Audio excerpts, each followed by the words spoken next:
আপনারা জানেন, আপনারা শুনেছেন, দেখেছেন, কোন এক পীরজাদা তার গালের রেকর্ড ভাইরাল হয়েছে। মনে আছে? হেডফোন ছাড়া সে গাল শোনা যায় না, কারোর সামনে সে গাল প্রকাশ করা যায় না।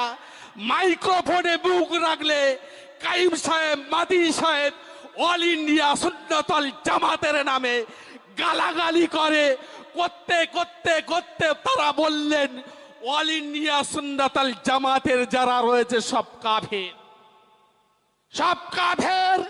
এরা, এদের মৃত্যুর পরে এদের জানাজা পড়া যাবে না। যেখানে মাটি হবে ওই মাটিতে যদি কবর দেওয়া হয়, যদি ঘাস জন্মায়, ওই ঘাস খেয়ে যে গরু খাবে, ছাগল খাবে, ওই গরু এবং ছাগল খাওয়া যাবে না। এরা সব কাফের। রসুল বললেন ওয়া ইন সাওমা ওয়া সাল্লা, তারা নামাজ পড়বে এবং রোজাও করবে আর নিজেকে ইমানদার বলে দাবি করবে। একদিকে বাইরের গুণগুলো হলো তারা নামাজ পড়বে, রোজাও করবে, ইমানদার বলে দাবি করবে। রসুল বললেন তাদের ভিতরের গুণগুলো কি? ওয়া ইজা হাদ্দাসা কাজ্জাবা, তারা কথা বলতে বলতে মিথ্যা কথা বলবে, প্রচুর পরিমাণে মিথ্যা কথা বলবে, র্যান্ডাম মিথ্যাই চলবে। সে হতে পারে আমার মতন আলেম, হতে পারে আমার মতন পীরজাদা, হতে পারে আলেম জাদা, মাওলানা জাদা, হতে পারে, হতে পারে উচ্চ কোনো বংশীয় মানুষ, কিন্তু কথা বলতে গেলে তারা মিথ্যা কথা বলবেন। ভাই, এখন আপনারা জানেন, হয়তো দেখেছেন, মিথ্যা কথা র্যান্ডাম কেমন চলছে শুনুন। মাতিন সাহেব হুজুর নিজেকে নবী বলে দাবি করেছে কোনোদিন? একটু ভালো করে বলুন। কোনোদিন নয়। এ কথা মিথ্যা প্রচার হচ্ছে কিনা? হচ্ছে তো, র্যান্ডাম প্রচার হচ্ছে। তারা আমার মতন টুপিওয়ালা, দাড়িওয়ালা, তারা আলেমজাদা হতে পারে, পীরজাদা হতে পারে, সাধারণ মানুষ নয়। মাওলানা, মৌলবি, আলেম, পীরজাদা, তারা মাইক্রোফোনে মুখ রেখেই মিথ্যা প্রচার করে। ভাই, আমাদের রাহাবার, আমাদের ইমাম, আমরা যাকে শ্রদ্ধেয়, অল ইন্ডিয়া সুন্নাতুল জামাতের সর্বশেষ এবং সর্বপ্রথম কথা যিনি বলেন, আব্দুল কাইম সাহেব হুজুর জামিয়ার গরু বিক্রি করেছেন, শুনেছেন? মিথ্যা প্রচার হচ্ছে তো নাকি? মিথ্যা প্রচার হচ্ছে। পীর আল্লামা ইব্রাহিম সিদ্দিকের পাগড়ি চুরি করেছেন কে? অল ইন্ডিয়া সুন্নাতুল জামাতের জামিয়ার কর্তা, আমাদের রাহাবার আল্লামা আব্দুল কাইম সাহেব পীর সাহেবের পাগড়ি চুরি করেছে। এটা মিথ্যা প্রচার তো? রসুল বললেন ওয়াইজা হাদ্দাসা কাজ্জাবা, তারা কথা বলতে বলতে মিথ্যা কথা বলবেন। এটা হলো মুনাফিকের এক নম্বর চরিত্র।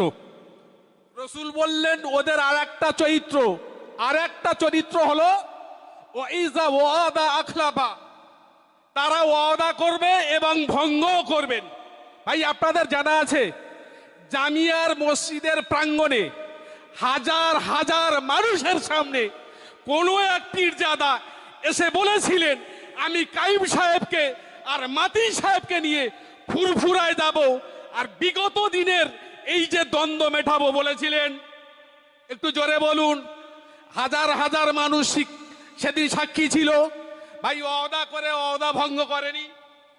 করেছিলেন তো? অবশ্যই ওয়াদা করে ওয়াদা ভঙ্গ করেছেন। আরো একটা দৃষ্টান্ত দিই।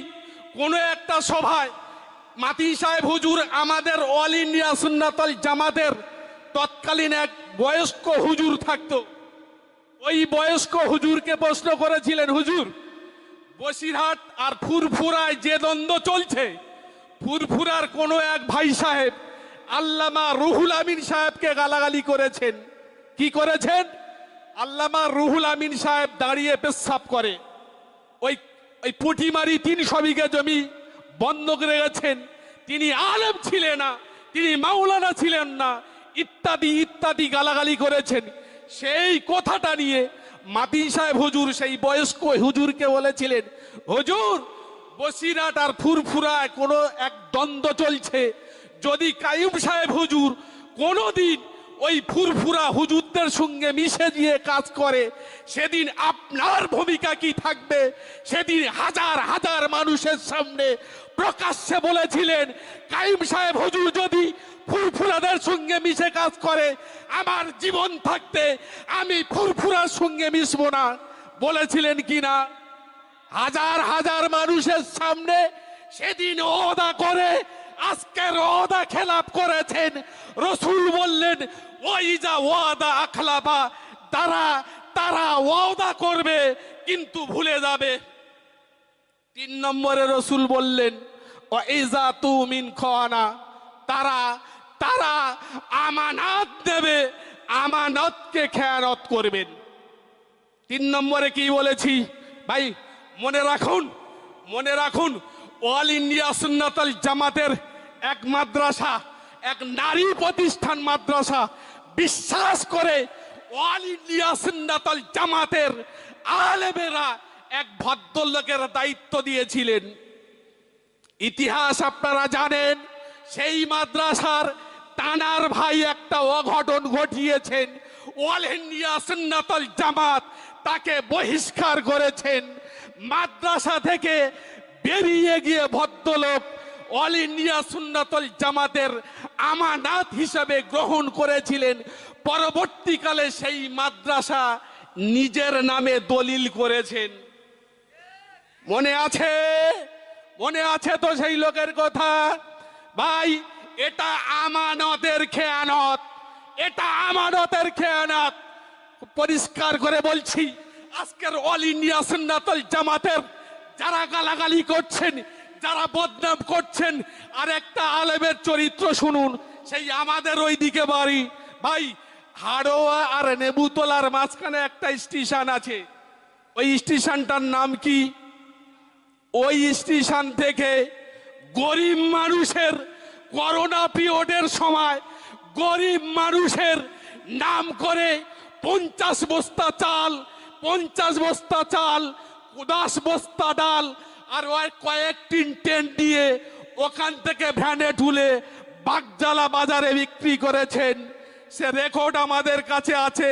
পারলে যে মানুষ বিক্রি করেছেন, যে ভ্যানওয়ালা, সেই ভ্যানওয়ালা এই মজলিসে হাজির রয়েছে। আমি ইচ্ছা করলে তার নামটাও বলতে পারতাম, দেখাতে পারতাম। যেদিন ওরা প্রমাণ চাইবে সেদিন ইনশাআল্লাহ ওদের প্রমাণ দিয়ে দেব। ওই লোক বলে কি না, সেই লোক আমাদের আল্লামা আব্দুল কাইম সাহেবকে আমির শয়তান বলেছে। তোমার চরিত্র তো আমরা জানি, তোমার অনেক ইতিহাস আমরা জানি। খবরদার বক্তা, বেশি বাড়াবাড়ি করলে আপনার সেদিন প্রকাশ করে দেব।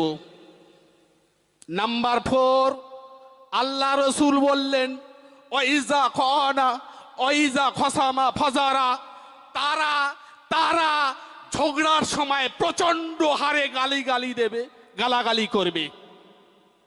ইস, আপনারা জানেন, আপনারা শুনেছেন, দেখেছেন, কোন এক পীরজাদা তার গালের রেকর্ড ভাইরাল হয়েছে। মনে আছে? হেডফোন ছাড়া সে গাল শোনা যায় না, কারোর সামনে সে গাল প্রকাশ করা যায় না। মাইক্রোফোনে মুখ রাখলে কাইম সাহেব, মাদি সাহেব অল ইন্ডিয়া সুন্নাতুল জামাতের নামে গালাগালি করে। করতে করতে করতে তারা বললেন, অল ইন্ডিয়া সুন্নাতুল জামাতের যারা রয়েছে সব কাফের, সব কাফের। এরা, এদের মৃত্যুর পরে এদের জানাজা পড়া যাবে না। যেখানে মাটি হবে ওই মাটিতে যদি কবর দেওয়া হয়, যদি ঘাস জন্মায়, ওই ঘাস খেয়ে যে গরু খাবে, ছাগল খাবে, ওই গরু এবং ছাগল খাওয়া যাবে না। এরা সব কাফের। বিশ্বাস করুন, রসুলের ওই হাদিসটা জানে না। রসুল বললেন, লা ইয়ারমি রাজুলুন রাজুলান ফিল ফুসুকি ওয়ালা ইয়ারমিহি বিল কুফরি। রসুল বললেন, খবরদার, তোমরা কাউকে ফাসিক বলে গালি দেবেন না এবং কাউকে কাফের বলে গালি দেবেন না। যদি গালিদাতা কাফের যদি না হয়, ফাসিক যদি না হয়, গালিদাতার উপর এই ফতোয়া পড়তাবে।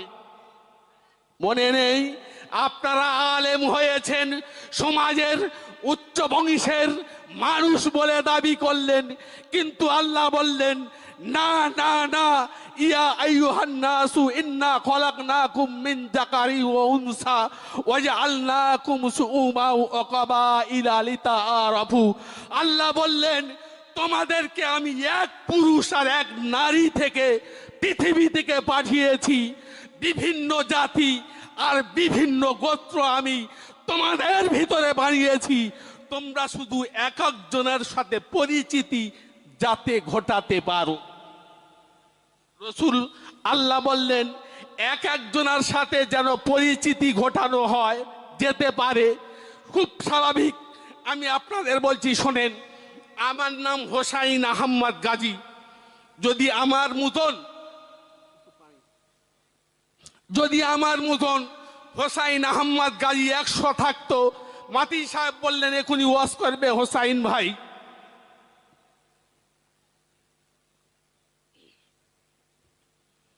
তাহলে 100 হোসাইন এসে এই মঞ্চে জড়ো হতো না। আল্লাহ বললেন আমি গোত্র ভাগ করেছি, কারোর করেছি গাজী, কারোর করেছি শেখ, কারোর করেছি পাঠান, কারোর করেছি কুরাইশ। এটা বংশের জন্য নয়, আমার কাছে অধিক মোত্তাকি আল্লাহ ভীরু সেই হলো আমার কাছে বড়। জোরে বলুন না সুবহানাল্লাহ, জোরে বলুন না সুবহানাল্লাহ। আমরা অল ইন্ডিয়া সুন্নাতুল জামাতের আমাদের রাহওয়ার যার স্বচ্ছ চেতনার চিন্তা চেতনার দূরদর্শিতা সুউচ্চ মিনার হিসাবে আমরা দেখেছি, যিনি ভ্রাতৃত্বের বন্ধন সেতু করেছেন, জানার নম্রতা, ভদ্রতা, দয়াদ্রতা আমাদের এক চিরন্তন আদর্শ, তিনি আল্লামা আব্দুল কাইম সাহেব, অধিক আল্লাহ ভীরু এবং অধিক মোত্তাকি। ঠিক কিনা? ঠিক কিনা ভাই? বংশের বড়াই দেখাচ্ছেন, এরা হলো নিমাই বংশ, এরা কালাচাঁদ নালচাঁদ ইত্যাদি কথা বলছেন, খুব ভালো করে চিনবেন, বুঝবেন। মহান আল্লাহ আদমকে সামনে রেখে ফেরেশতাদের বলেছিলেন, ফেরেশতা পৃথিবীর এই বস্তুর নামগুলো তোমরা বলো। ফেরেশতারা এক কথা বললেন, ক্বালু সুবহানাকা লা ইলমা লানা ইল্লা মা আল্লামতানা। ওগো মহান আল্লাহ, এই বস্তুর নাম আমাদের জানা নেই, আপনি যতটুকু জ্ঞান দিয়েছেন ঠিক ততটুকু জ্ঞান আমরা শিক্ষা গ্রহণ করেছি। আদমকে বলল, আদম তুমি কি এই বস্তুর নামগুলো জানো? আদম এক কথায় বললেন জি হ্যাঁ। আদমকে বললেন বলুন নাম। আদম এক এক করে পৃথিবীর সমস্ত বস্তুর নাম বলে দিলেন। ফেরেশতাদের মহান আল্লাহ বললেন, ফেরেশতারা তোমরা যার নাম বলতে পারোনি, আদম সেই নাম বলল, তোমরা বলো তোমাদের মধ্যে সম্মানীয় ব্যক্তি, জ্ঞানী ব্যক্তিকে? সবাই তখন এক বাক্যে বলেছিলেন, আমাদের থেকে সম্মানীয় ব্যক্তি হলো আদম। ঠিক কিনা? তাই বলেছিলেন তো? আল্লাহ বললেন যদি তাই হয় তাহলে সেজদা লাগা। সবাই সেজদা করলো, একজন দাঁড়িয়ে রইল, নামটি কি? বলল তুই সেজদা করলি না কেন? কেন তুই সেজদা করলি না? এত তাকাব্বর কিসে, এত অহংকার কিসে? সেদিন প্রকাশ্যে বলেছিলেন ওর থেকে আমার বংশ অনেক বড়। ঠিক কিনা? ঠিক কিনা? আরে আল্লামা কাইয়ুম সাহেবের থেকে জ্ঞানে তোরা বড় হসনি। আল্লামা কাইয়ুম সাহেবের যে জ্ঞান দিয়েছেন তোরা বড় হতে পারিসনি। তোরা একটাই দাবি করে যাচ্ছিস আমরা কাইয়ুম সাহেবের থেকে অনেক বড়, কারণ আমাদের বংশ অনেক বড়। নিশ্চিত করে মনে রাখবেন, এখানে বংশের বিচার হয় না, ইবলিস এদের মাথায় পেশাব করেছেন। এই বলে আমি আমার বক্তব্য শেষ করছি। আমার জন্য দোয়া করবেন। আসসালামু আলাইকুম ওয়া রাহমাতুল্লাহি ওয়া বারাকাতুহু।